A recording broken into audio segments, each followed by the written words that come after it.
There's also nothing going on between you and me, other than when I want an easy lay, he said crudely. Jenna's face whitened at his blunt words. I thought you've been coming around a lot lately.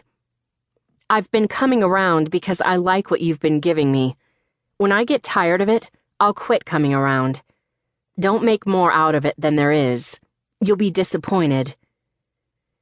I need to get cleaned up for work. Jenna started to move past him, but Lucky caught her arm. I don't want to hurt you, Jenna, but I'm not going to tell you there's something going on between us when there isn't. Jenna gave an abrupt nod.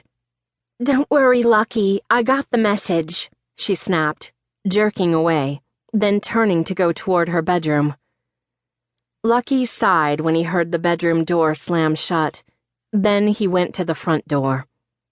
He had made no promises to Jenna.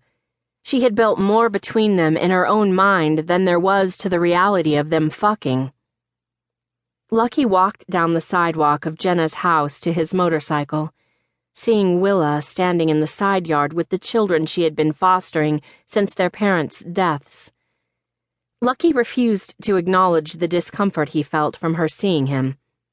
He had seen her earlier when she had gone inside her house as he'd parked his bike in Jenna's driveway, and he had sensed her eyes on him. Giving her a casual wave, he had still gone inside Jenna's house. The shy woman always turned a bright red when she saw him, and she avoided catching his gaze, as if she had convinced herself that if she didn't look at him, she would miraculously become invisible. What the fuck? Lucky came to a stop when he drew closer to his bike. Someone had spray-painted blasphemer across it in bold red, and anger scored his soul at the insult.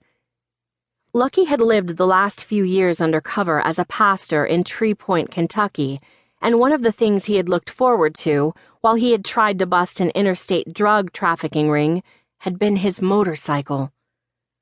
When he looked up, he saw Willa staring at him furtively. Did you see who did this? Lucky heard the accusation in his own voice, but it was too late to regain his temper as Willa paled. He was having a shit time with women so far today. Willa walked toward him, the 5 children following behind her.